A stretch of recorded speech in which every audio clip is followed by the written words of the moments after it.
Hello, my name is David Codr. I am a dog behaviorist and the founder of Doggone Problems. I'd like to welcome you to a Get to Know the Trainer interview. Today I'm sitting down with dog behavior specialist Christina Ferency. Hello, Christina. Hello. How you doing? Good, how are you? I see you have a little buddy there with you. Yeah, Charlie. This is Charlie, my parents' dog. He likes to sit in on some of our interviews, and today he's like, I'm going to get some love from Christina. Christina joined us about 2 months ago now, is it? And Christina, before working at Doggone Problems, had a very illustrious career working in the Omaha dog community. You want to tell us a little bit about it? So for 14 years I worked at the Nebraska Humane Society. I worked in the dog daycare, and then I worked in animal care, and then for the last 10 years there I was lead behavior modification specialist in the behavior department. Excellent. Now you developed a program there at the Humane Society, didn't you? Yes. So the Molly Project program are all the dogs that are in the behavior modification program. So dogs that aren't quite ready for adoption, either because they get easily overstimulated, or they're fearful of new people, or just generally fearful of the situation, being in the shelter environment. So when I started, all the dogs had to basically get to a point where they could be available for adoption on the adoption floor. And as we started to work with more difficult dogs, I realized, you know, in this environment, a lot of these dogs can't get to the point where they can be an available general adopt. So I created the Diamond Dog program, where dogs were still being worked with in our behavior modification program, and we would do specialized adoptions, find the right home that was willing to do the training and management that that specific dog needed, and then the behavior staff met with those adopters. Oh, that's great. And did the actual adoption, because we were working with the dogs on a day-to-day basis and knew the dogs a lot better than like the general adoption staff. So it's almost like a curated adoption process. Yes. Yep. That's awesome. Yeah. A lot of dogs have some those quirky behavior problems and need a little special attention. We always love it when people are willing to rescue a dog that might not be perfect. Mm-hmm. And there are some dogs that need a little bit more attention. It's awesome to support those people. How'd you get started with dogs? Was going to school to be a veterinarian. Oh, wow. And unfortunately didn't get into vet school, but I think it led me on this path, which is where I'm supposed to be right now. So I worked in a vet clinic for a while as a vet assistant, and then found my way to the Humane Society, and I've just been working with dogs ever since. Absolutely, that's awesome. Now, working a shelter can be very rewarding. It can also be pretty challenging. I'm sure emotionally draining at times. Mm-hmm. Switching gears to Doggone Problems, what are you finding is the elements of the job here that you enjoy? I really like working with the owners. I like going over stuff and explaining things in a way that they understand how their dog's feeling, and trying to communicate with them, and how they can make and help their dog communicate with them better. Sure. And how they can communicate with their dogs, and just seeing the excitement on their face when they understand what their dog is saying to them, and teach their dogs things, and just trying to keep those dogs in those homes so that they're not ending up in a shelter environment. Sure. Yeah, you kind of switched over to the other side to try to prevent them from getting into the shelter, which is awesome. Now, speaking of dogs, I hear that you have a couple of interesting dogs in your house. Yes, so I have 4 dogs. Who are they? I have Frankie and Linus, who are both from the shelter. And those are Great Danes, right? Yeah, right. Chihuahuas. Chihuahuas, my favorite breed. Chihuahuas and pit bulls, but I don't have any pit bulls right now, just Chihuahuas. But Frankie and Linus were both surrendered. Linus was found as a stray, Frankie was surrendered, and they were both attacked by dogs. So they had very, very extensive surgeries. Frankie had to have 4 different surgeries to cover the wound that a dog had created on his back. And Linus came in as a stray with a necrotic leg, which had to be amputated. So we're pretty sure it was from a dog. He had punctures around his neck and things like that.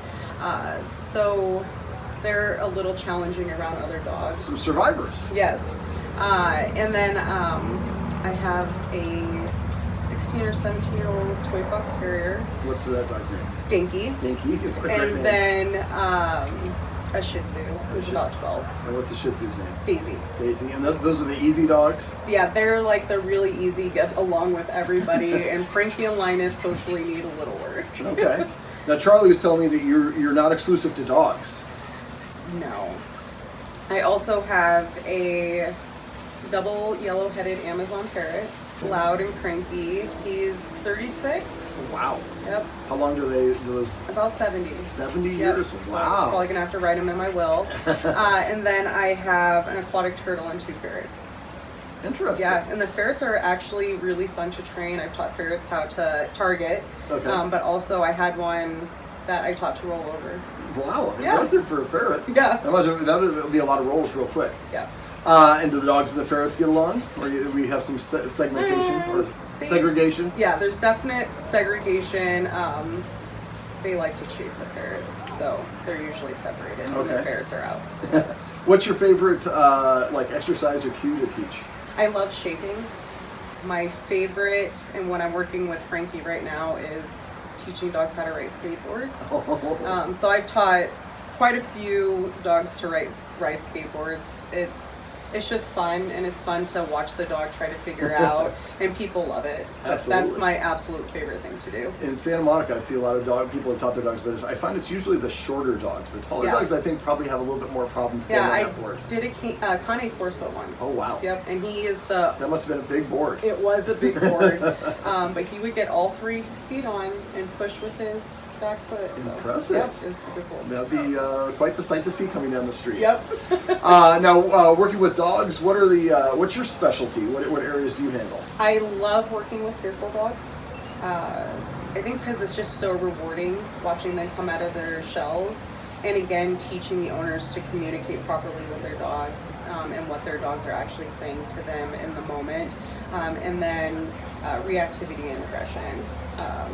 So teaching dogs to have a more calm emotional state when, seeing dogs or seeing people Or from a skateboards. distance, or seeing skateboards or trucks or whatever it is that they decide they're going to be reactive to. So you find that a lot of those reactive dogs are reactive because of fear-based Yes. issues? Yeah, almost always. There aren't really a lot of aggressive dogs out there. There are a No. lot of dogs that act aggressive Yep. as a coping mechanism. Yeah, because they're actually really fearful.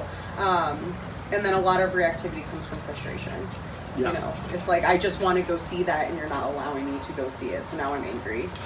Speaking of frustration, we just did a workshop at the Doggy Bark It dog event the City of Alma put on, and you had a pretty interesting demonstration. You want to go over a little bit of what you went over? So the demonstration, I went over 2 different types of training. One was reward-based and one was aversive training. So I had one person come up, and every time they made the wrong move, I sprayed them with a squirt bottle, but they got nothing when they did something correct. And then the other one, I had the person do a certain task, and every time she moved correctly, she would get a treat. She would get to treat herself. So kind of showing how the emotional state of those 2 participants were different based on how I was training them. And obviously the person with the squirt bottle was scared and frustrated. Yep. And the person who got the rewards was like, this is pretty neat. It was interesting watching kind of from the sidelines, seeing people figure out how to move over as you're squirting, and you can see the person kind of, the gears turning in their head, and I see the same sort of thing I'm sure you do as well. Yes. When you're working with dogs, trying to figure it out. And I've been telling clients for years, I think frustration is one of the biggest problems that impacts dogs' personality and learning and all that fun stuff, because humans are so inconsistent. Yes. So a lot of what you do as a behavior expert is really teaching the humans how to communicate to what they want to their dog in a way the dog actually understands. Exactly. Yep. Is there a favorite dog that you worked with at the Humane Society, more notable, or? There was a dog, Mocha.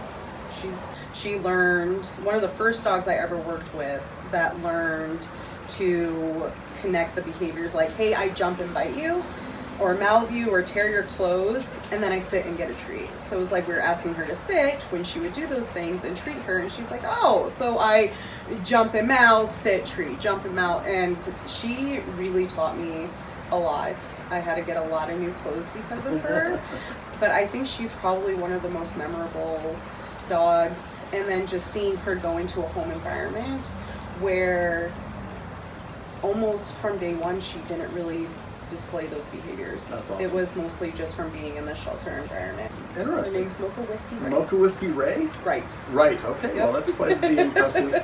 What is one thing that people don't know about you? What's a hidden talent that you have, Christina? I did boxing, Muay Thai, and MMA Wow. for about 6 or 7 years competitively. I better watch my questions now.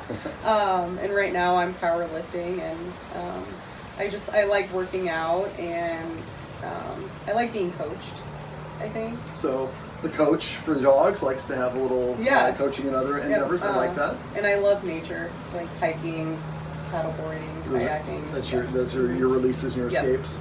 Yep, for sure. Excellent. Well, if you are have a dog that has some behavior problems, Christina, like she mentioned, she does specialize in dogs who are fearful and reactive, and or if you have a dog that acts aggressive, it might be actually acting aggressive for other reasons. Christina would love to come out and help you. So please feel free. If you're watching this on our biography page, you should see a link at the bottom where you can actually request some help with Christina. I'd like to thank you very much for watching, and Christina, thank you very much for taking the time to sit down. Well, again, my name is David Codr with Doggone Problems, and thanks for watching this episode of Get to Know the Trainer, in this case, Behaviorist.